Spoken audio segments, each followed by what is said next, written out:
Hoy vamos a hablar de las 7 luces del Santo Nombre. El plan de Dios, el camino que nos dejó Jesucristo, no es un camino fácil de recorrer, porque todo camino fácil de recorrer estará siempre libre de sacrificios. Por el contrario, el camino que nos ofrece Jesús es sin lugar a dudas un camino lleno de sacrificios, de sacros oficios. Este es el camino de la cruz, un camino o vía crucis que nos enseña cómo debemos morir para poder resucitar. Dicho camino es aquel que ofrece la forma o método de su santo nombre a través de los 7 sacramentos o 7 luces de la tradición cristiana, que ha guardado y guarda como sagrado depósito de nuestra fe universal. Estos son, siempre han sido y serán las 7 luces de su santo nombre. Para la cristiandad, no ha sido tarea fácil responder aquella pregunta que hiciera el mismo Jesús a sus discípulos cuando nos dice: ¿y ustedes, quién dicen que soy yo? San Mateo 16:15. Literalmente han corrido ríos de sangre para tratar de responder esta pregunta, y la mayoría de los cristianos subestima el poder de esta incógnita al responder prematuramente: es Dios, es la Santísima Trinidad. Tampoco queremos decir que esta respuesta sea incorrecta, pues efectivamente es así, es Dios, es la Santísima Trinidad. Pero advertimos que la gran mayoría de las veces parece una respuesta automática o poco comprendida, algo que nos enseñaron a recitar sin cuestionamiento alguno, como cuando de niños repetíamos la tabla de multiplicar una y otra vez hasta aprenderla. Otros podrán ahondar un poco más y argumentar: Jesús es el Hijo, parte de la Santísima Trinidad y por lo tanto es uno con Dios, es Dios. Y esta respuesta es otra noble verdad. Es un misterio, dirán otros tantos sin especificar más.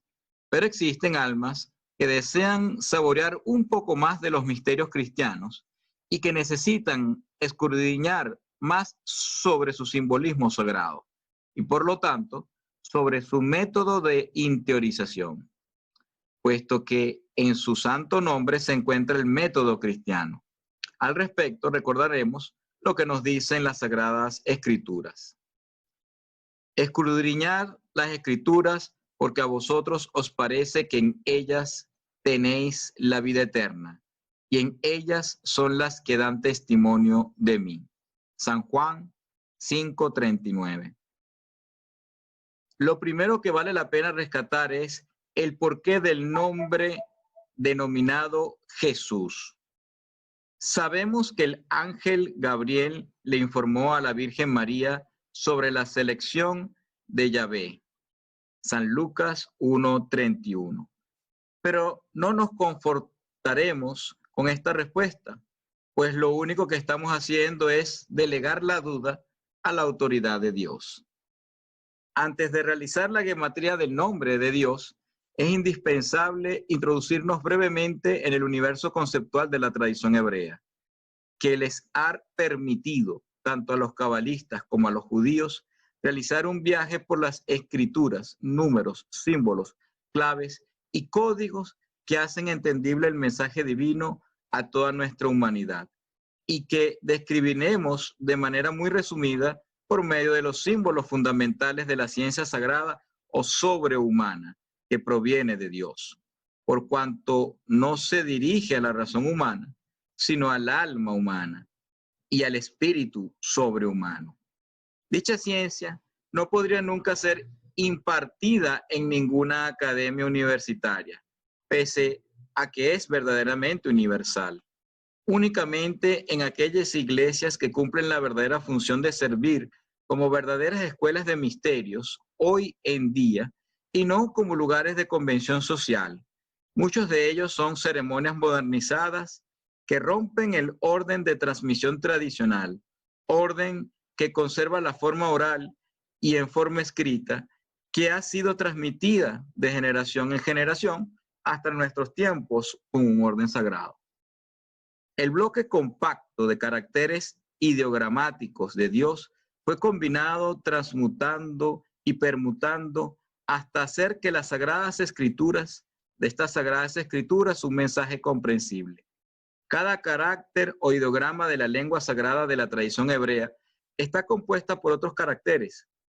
Este conocimiento permite analizar de manera individual que cada una de las letras hebreas, en cuanto al lugar que ocupa la letra dentro de la palabra, así como el lugar que ocupa la palabra dentro del versículo, y el número de versículos que integran cada capítulo de la ley escrita. Por cuanto cada una de estas letras, versículos y capítulos encierra un conocimiento en sí mismo, utilizando las claves del nivel de interpretación que descubre y devela el significado espiritual oculto en la misma. Hacemos la presentación de estos símbolos y sus códigos hebreos que envuelven el mensaje de ideas sagradas portadoras de misterios de la divinidad en nuestra tradición judeocristiana. Recordando siempre que la lectura de una idea nunca será exactamente la idea en sí misma, sino en su interpretación o, si se quiere, su reflejo.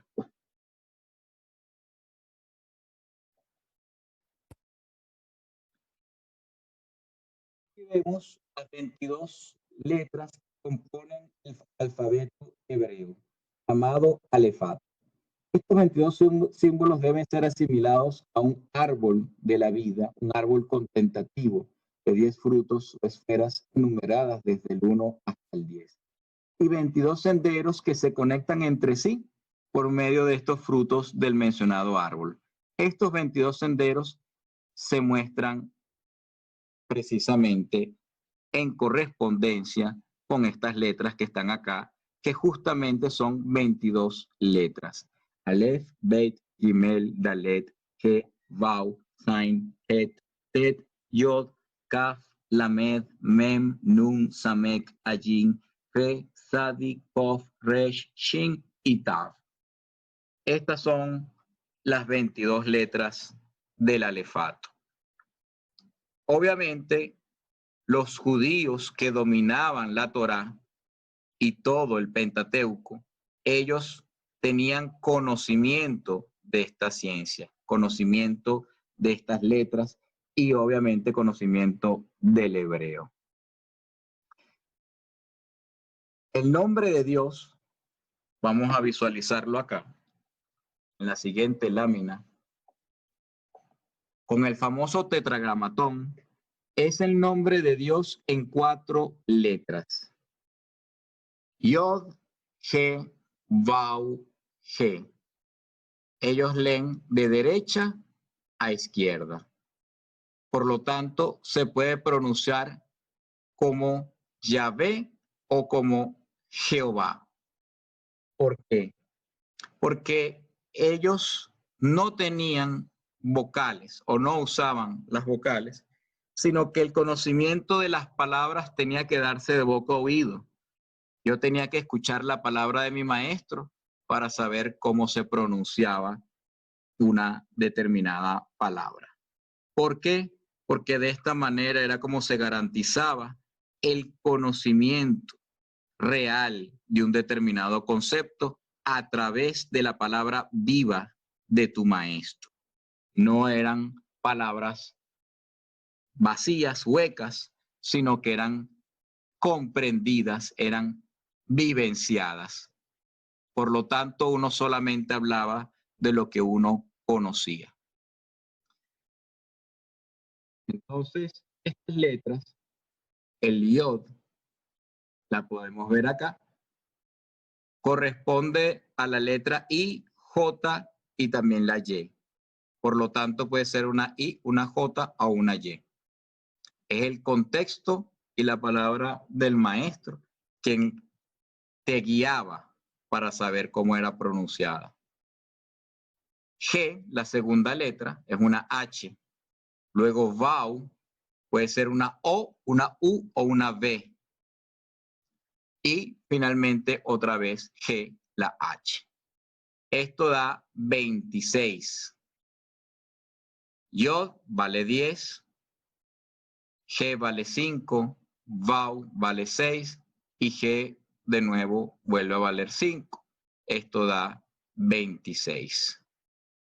Fíjense que 26 es justamente también la fuerza con la que podemos representar la letra Kaf, que vale 20, y el mismo Vau, otra vez, que vale 6.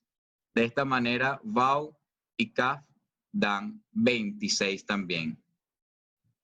Llama poderosamente la atención que estas letras, a su vez, representan no solo números, como está acá, porque ellos como tal no tenían números, sino que eran las propias letras, sino que también cada letra tiene un significado.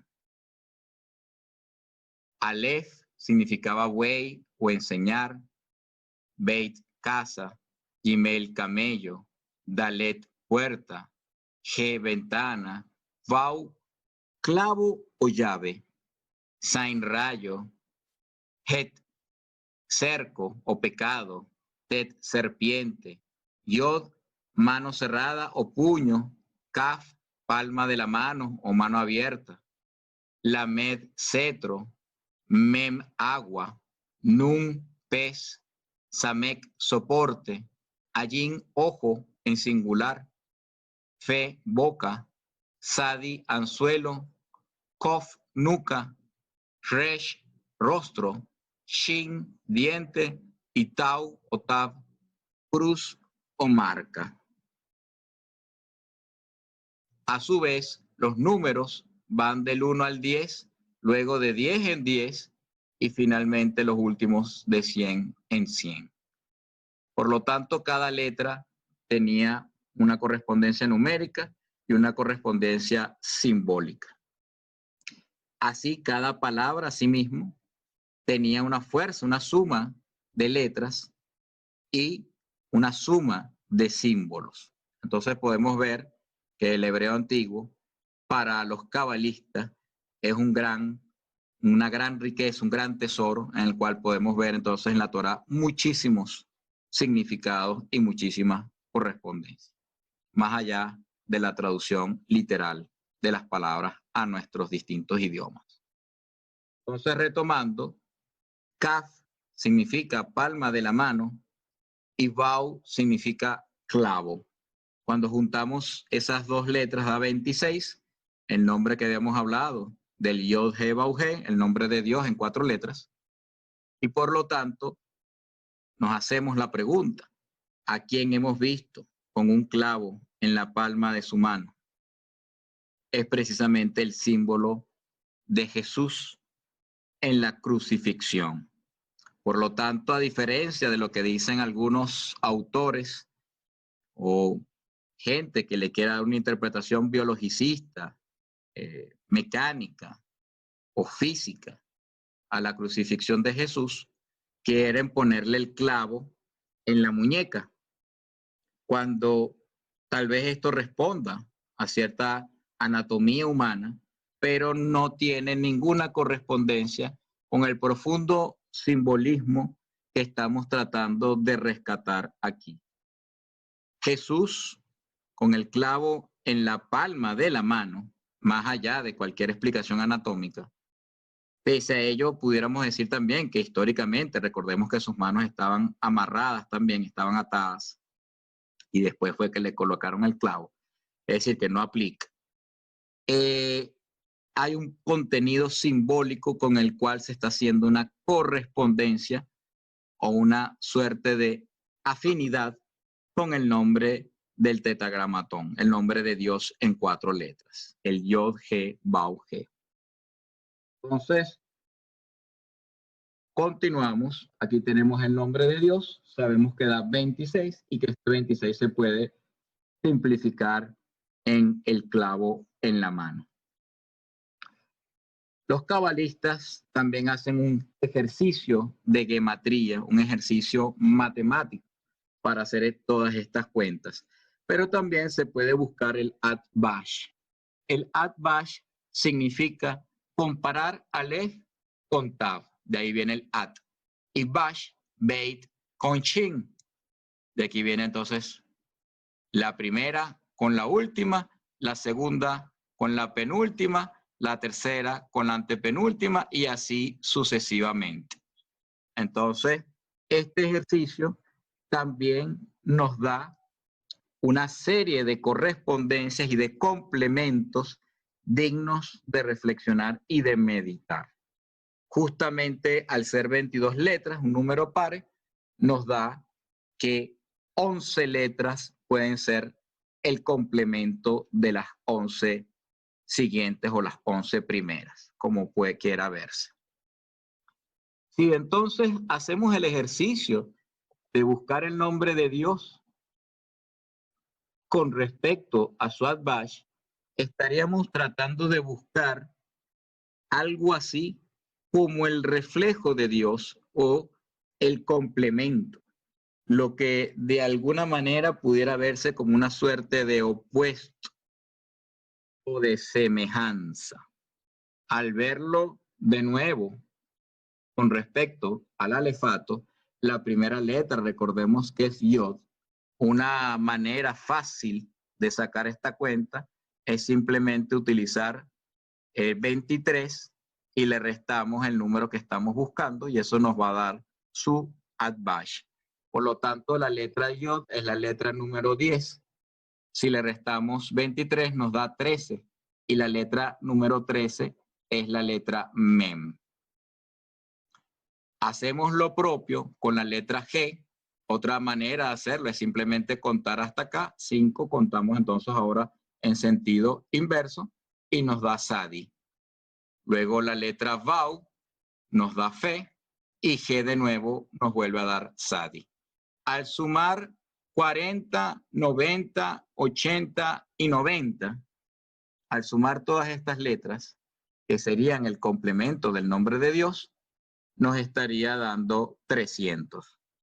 Pero 300 en sí misma es una letra. La letra Shin. Shin significa fuego.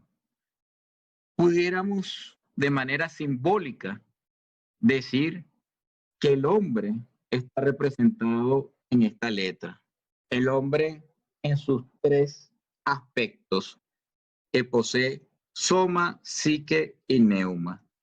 Cuerpo, alma y espíritu, siendo cada uno unido en todo lo que conforma entonces a nuestra humanidad. Shin pudiera verse como el reflejo de Dios y el nombre de Dios en una correspondencia simbólica, no literal. Cuidado con esto, también puede representar ese famoso yo soy el que soy. Insisto, en una correspondencia simbólica, representando entonces Dios la conciencia y Shin representando entonces simbólicamente al hombre. Podemos a su vez introducir al hombre dentro de Dios, el nombre de Dios, el Jehová o el Yahvé hebreo. Si hacemos esto, nos va a dar Yod, He, Shin, Bau, He. Esta letra es una S. Y ahora el Jehová o el Yahvé toma otra connotación. Porque esta letra, que podía ser J de Jehová o Y de Yahvé, también puede ser la I de Yeshua. Entonces aquí nos estaría dando el nombre de Yeshua, que significa precisamente Jesús. Jesús, desde este aspecto, estaría representando a Dios entre los hombres. A Dios entre los hombres. Yeshua. Y por eso es que en la Biblia luego nos hablan de Emmanuel, para también representar este mismo símbolo que queda de alguna manera sugerido en el propio nombre de Jesús. Por lo tanto, el nombre de Jesús o el nombre de Yeshua en sí mismo es un símbolo que nos está evocando esa característica o esa propiedad que es representado como Dios estando presente en su propia manifestación, siendo Dios entre los hombres, como se devela en San Mateo 1:23.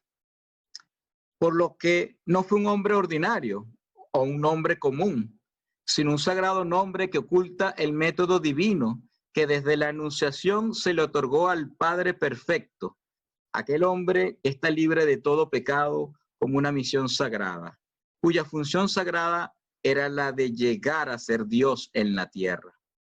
Es importante saber que en el lenguaje sagrado del hebreo realmente no existen los números como tales, sino que cada letra del alefato o alfabeto hebreo es usado como número o como asociación numérica en sí misma, además de otras asociaciones simbólicas de las que estas mismas letras sagradas son portadoras en cuanto a un enriquecimiento mundo de misterios.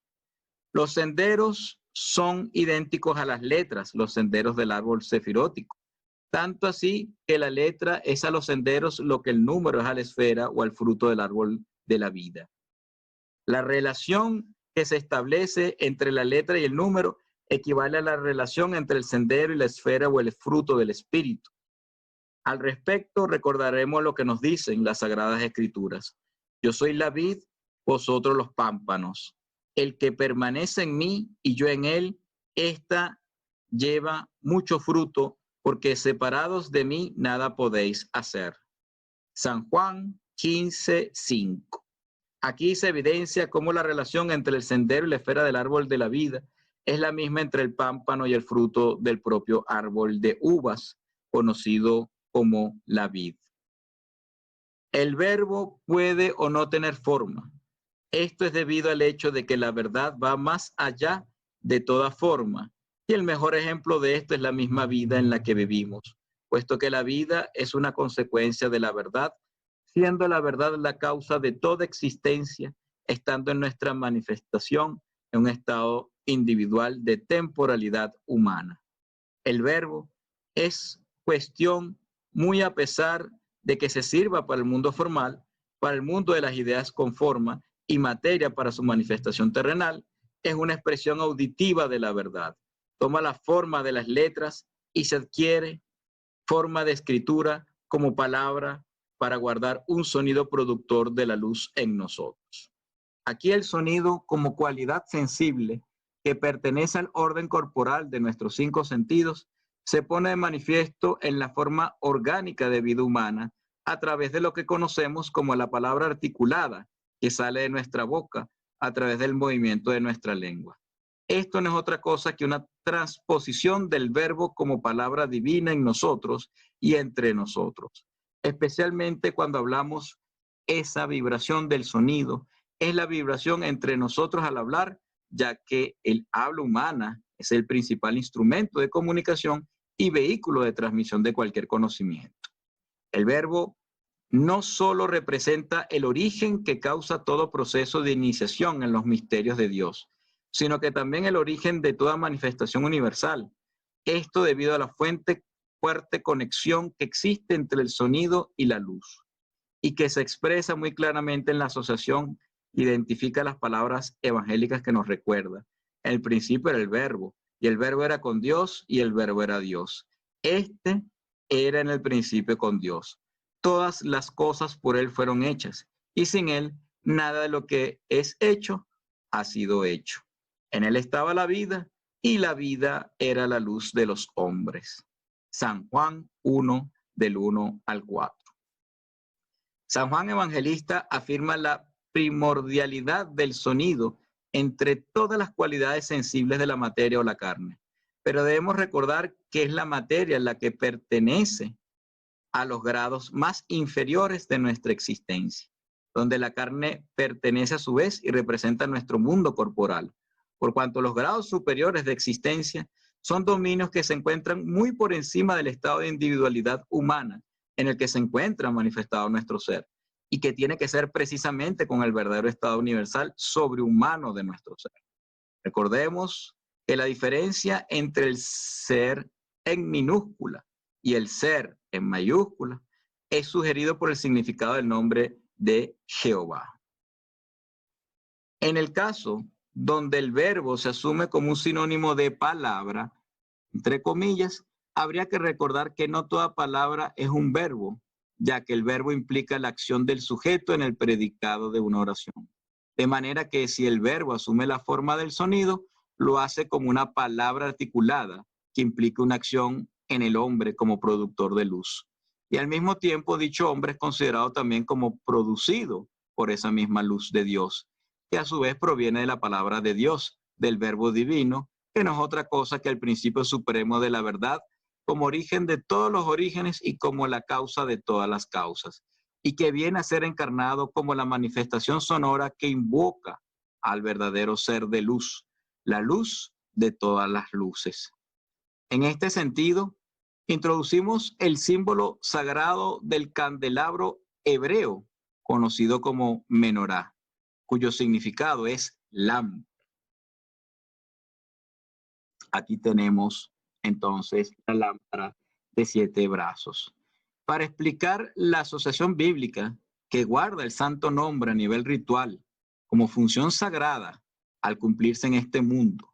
Para ello, entonces, el simbolismo del candelabro lo encontraremos en las sagradas escrituras de la tradición hebrea del Antiguo Testamento, tal cual como reza el texto. Abrimos comillas. Harás además un candelero de oro puro, labrado a martillo se hará el candelero. Su pie y su caña, sus copas, sus manzanas y sus flores serán de lo mismo. Y saldrán 6 brazos de sus lados, 3 brazos del candelero de un lado suyo y 3 brazos del candelero del otro su lado. 3 copas en forma de almendras en el un brazo, una manzana y una flor, y 3 copas. Figura de almendras en el otro brazo, una manzana y una flor. Pues así, en los 6 brazos que salen del candelero. Y en el candelero, 4 copas en forma de almendras, sus manzanas y sus flores. Habrá una manzana debajo de los 2 brazos de lo mismo, otra manzana debajo de los 2 brazos de lo mismo, y otra manzana debajo de los otros 2 brazos, en conformidad a los 6 brazos que salen del candelero. Sus manzanas y sus brazos serán de lo mismo, todo ello una pieza labrada a martillo de oro puro. Y hacerle 7 candilejas, las cuales encenderás para que alumbren a la parte de su delantera. También sus despabiladeras y sus platillos de oro puro. Y un talento de oro fino lo harás con todos estos vasos, y mira y hazlos conforme a su modelo que te ha sido mostrado en el monte. Éxodo 25, 31, 40. La menorá es el nombre judío que designa una lámpara de 7 brazos de la cultura hebrea y como candelabro, el cual es símbolo que representa uno de los elementos rituales más antiguos y más importantes de la tradición judaica.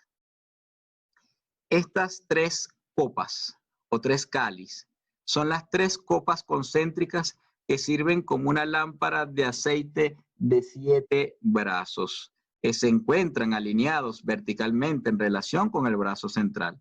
Y el hecho que reviste una gran importancia para las implicaciones simbólicas del nombre hebreo original de Jesús es ciertamente el de un nombre que simboliza las 7 luces que llenan las 7 lámparas de aceite del candelabro de la tradición judía. Y es ese precisamente el verdadero origen de los 7 sacramentos de nuestra fe, ya que son 7 y no 8, son 7 y no 6.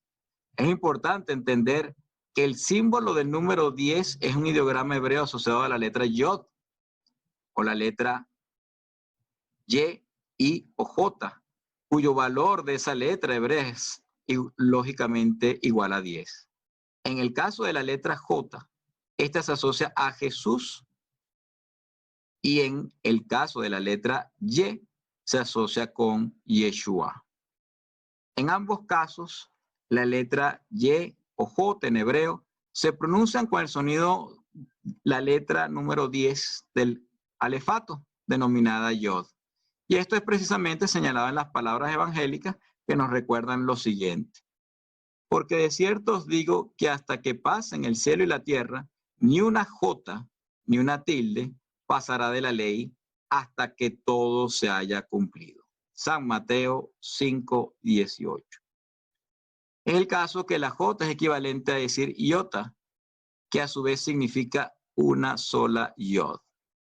Asimismo, la forma que adquiere una tilde no es otra forma que la misma forma de la letra yod, la cual en su forma de tilde vendría siendo la menor en tamaño de todas las letras hebreas o la menor en tamaño de todos los símbolos ideogramáticos del alfabeto hebreo. No obstante, siendo la menor en tamaño, es la mayor de todas a su vez, ya que todas las demás letras se forman a partir de la letra yod. Esto nos recuerda la parábola del grano de mostaza, cuyas palabras evangélicas nos recuerdan lo siguiente. El reino de los cielos es como un grano de mostaza que un hombre sembró en su campo. Aunque es la más pequeña de todas las semillas, cuando crece es la más grande de todas las hortalizas y se convierte en árbol. De modo que vienen las aves y anidan en sus ramas. San Mateo 13, el 31 al 33. Este pasaje nos demuestra cómo el yo espiritual en nosotros va creciendo hasta el punto de que nuestro yo carnal es completamente reemplazado por nuestro yo espiritual, el cual ha terminado de crecer de tal modo que las aves del cielo pueden descansar en él. Aquí se refiere a los estados superiores de nuestro ser o los estados angélicos. La expresión simbólica del santo nombre escrito en hebreo también nos facilita la comprensión del pasaje bíblico que dice lo siguiente. También les dijo, ¿acaso se trae la luz para ponerla debajo de la cama? No es para ponerla en el candelero. San Marcos 4:21.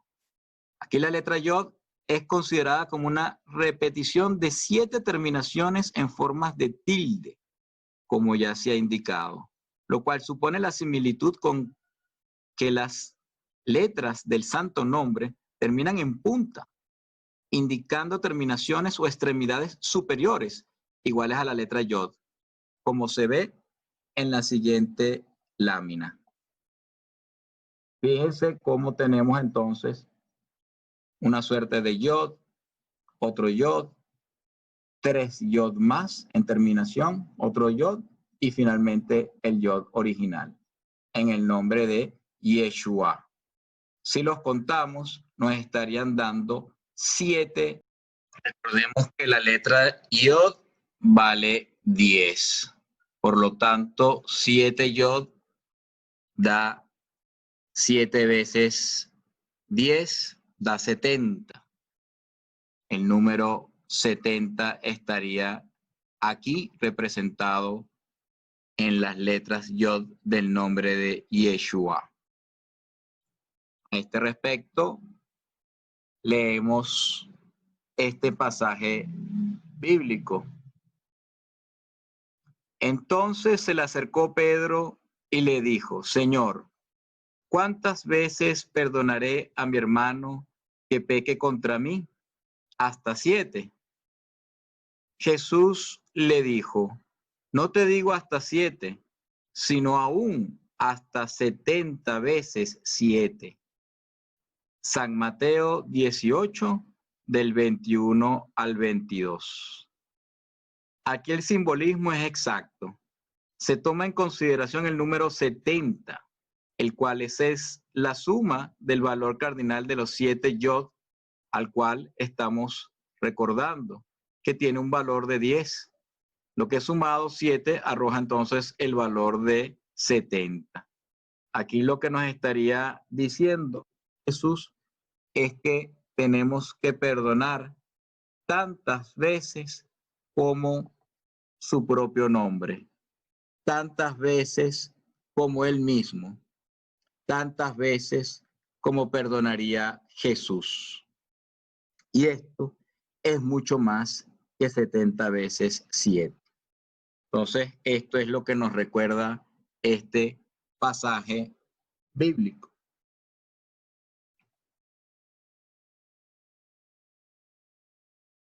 Aquí la sangre de Jesús convertida en vino es también un poderoso misterio de las fuerzas espirituales de la gracia divina que solo pueden ser activadas a través del rito cristiano de la liturgia eucarística.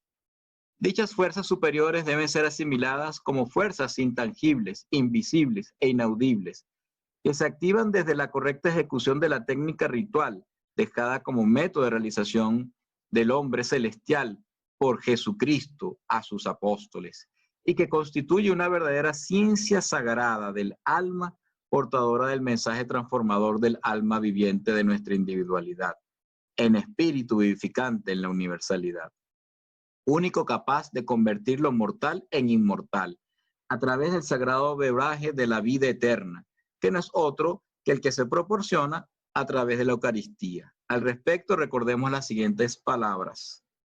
El que come mi carne y bebe mi sangre tiene vida eterna, y yo le resucitaré en el día postrero. San Juan 6:54. Aquí es importante recordar que el vino que se toma frecuentemente en las tradiciones simboliza el conocimiento interior de Dios del cual el hombre es portador. Y en este caso se hace para representar la verdadera iniciación en los misterios de la tradición.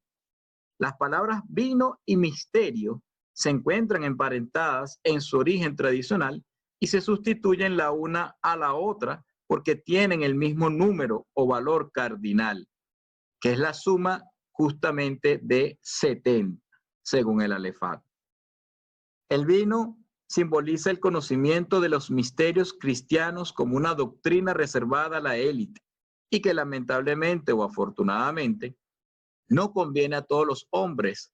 Recordemos el fundamento bíblico que así lo recuerda en las palabras de Jesús. Y acercándose los discípulos le dijeron, ¿por qué les hablas en parábolas? Y respondiendo él les dijo, porque a vosotros se os ha concebido conocer los misterios del reino de los cielos, pero a ellos no se les ha concebido. San Mateo 13, del 10 al 11. Lo mismo sucede cuando no todos pueden beber del vino impunemente. Y eso resulta que el empleo del vino en un rito confiere a este mismo un verdadero carácter claramente misterioso. Este es el caso del sacrificio o sacro oficio eucarístico de Melquisedec, transmitido hasta la línea de Jesús como un nuevo sacerdocio supremo. El sacrificio de Melquisedec o sacro oficio se considera habitualmente como una prefiguración de la Eucaristía y el sacerdocio cristiano se identifica en principio con el sacerdocio según la orden de Melquisedec, el que se anunciaba desde el Antiguo Testamento según la sabiduría de Salomón en el Salmo 110, tal como sigue a continuación. Juro Jehová y no se arrepentirá. Tú eres sacerdote para siempre, según el orden de Melquisedec. Melquisedec, según el Nuevo Testamento, Hebreos 7, del 1 al 17, es rey del mundo, es decir, rey de justicia y paz, asociados respectivamente a la justicia del paraíso terrenal y a la paz de la Jerusalén celeste. De ese rey del mundo llamado Melquisedec, nuestro Señor Jesucristo recibe su ordenación como sumo sacerdote o supremo sacerdote. Esta alude a la unión indisoluble de Jesucristo con el principio supremo, y de allí que Melquisedec no tenga necesidad de ninguna genealogía, porque no tiene principio ni días ni fin de vida. Este es quien le transmitió a Abraham la transmisión de la influencia espiritual, el patriarca del judaísmo, primer patriarca. Esto debido a que el principio supremo es un principio infinito no manifestado que debe ser asimilado a la indiferenciación absoluta e inmóvil del principio supremo, lo que se entiende como el Dios altísimo o el Espíritu de Dios.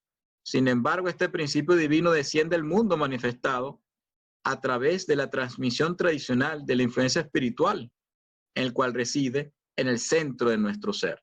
Y que dicho centro deberá entenderse como el sagrado corazón de Jesús llameante dentro de nosotros. Y que Jesús mismo transmitió a sus apóstoles a través del Espíritu Santo, el don de lenguas en Pentecostés. Y esto a su vez lo han transmitido y conservado desde entonces a través de lo que la Iglesia Católica ha denominado la sucesión apostólica.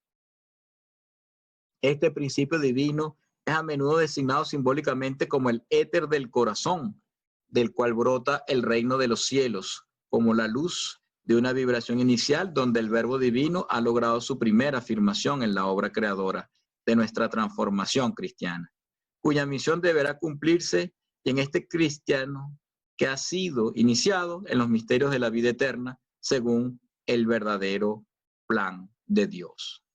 Cumplir aquella oportunidad que cada uno de nosotros es. Es así como Yeshua es el santo nombre que nos sugiere un método de realización espiritual a través de los 7 grados o 7 sacramentos conocidos por nuestro ritual de San Andrés. Todo iniciado tiene que ir transitando a través de los 7 sacramentos.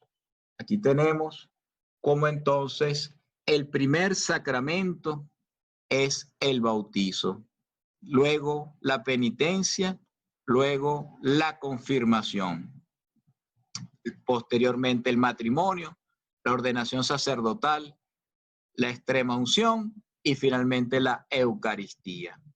Cabe acotar que según el rito de San Andrés se deben recibir los 7 sacramentos en este orden que hemos manifestado, representando primero los misterios menores y finalmente los misterios mayores a partir de la ordenación sacerdotal. Cada uno de ellos tiene una perfecta correspondencia. El bautizo con la misericordia, la Eucaristía con la justicia, la extremaunción con la sanación mayor y la penitencia con la sanación menor, la confirmación con el oficio menor y la ordenación sacerdotal con el oficio mayor, siendo el matrimonio el eje bisagra entre los misterios menores y los misterios mayores. El simbolismo del hombre en el centro, el hombre primordial, para hacer entonces el hombre universal.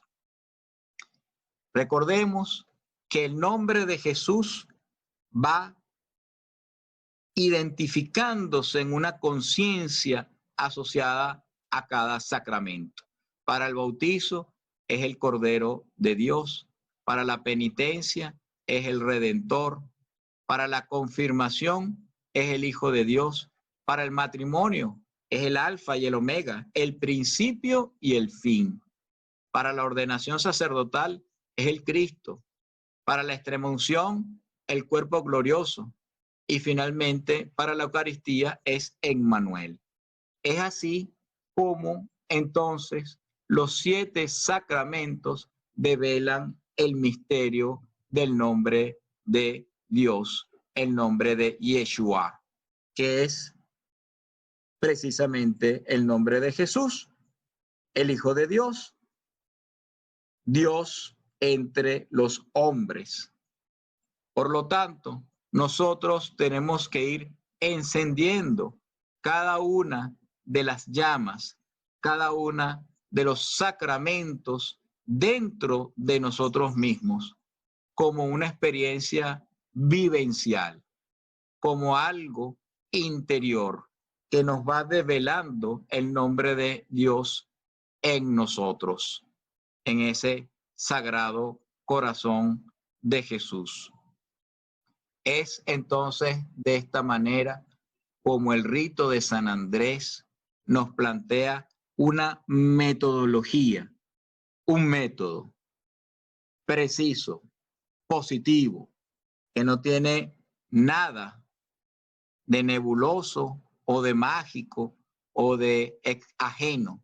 Al contrario, está develado precisamente en toda la Biblia, en todos los misterios, y aquí es como se comprende la perfecta conformidad entre los textos bíblicos, el simbolismo y el verdadero nombre de Jesús, que tiene que ser despertado dentro de nosotros, dentro de cada uno de los grados de realización espiritual, cada uno de los centros de conciencia superior en nosotros. También leemos en la Biblia Apocalipsis capítulo 1, versículo 12. Entonces me volví para reconocer la voz que hablaba conmigo, y vuelto vi 7 candeleros de oro. 7 candeleros de oro, y en medio de los 7 candeleros de oro vi a uno parecido al Hijo del Hombre, a Jesús Cristo, vestido de ropa talar, ceñido a los pechos con una faja de oro. Apocalipsis, capítulo 1, versículos del 12 al 13. Para finalizar, cuando el alma despierte en la presencia de la gracia divina y haya resucitado el Espíritu de Dios en nosotros, entonces esa alma se elevará hacia otros grados superiores de existencia universal, hasta abandonar o renunciar voluntariamente el orden humano de existencia individual en el que está temporalmente manifestada nuestra alma, y comenzaremos a participar del orden suprahumano de existencia universal, en el que la inmortalidad de nuestra alma es posible en el Espíritu de Dios. Este será lo que siempre ha sido, una inalterable unión indisoluble del orden inferior de nuestro ser con el orden superior de nuestro ser, de un orden humano con el orden divino, sobrehumano, supremo y universal. Ese es el verdadero pacto de la alianza entre el cielo y la tierra, dentro del hombre, cuya certeza del corazón nos hace identificar ese plan de Dios que se cumple en nosotros, con nosotros y entre nosotros. Y quisiera cerrar con esta última lámina.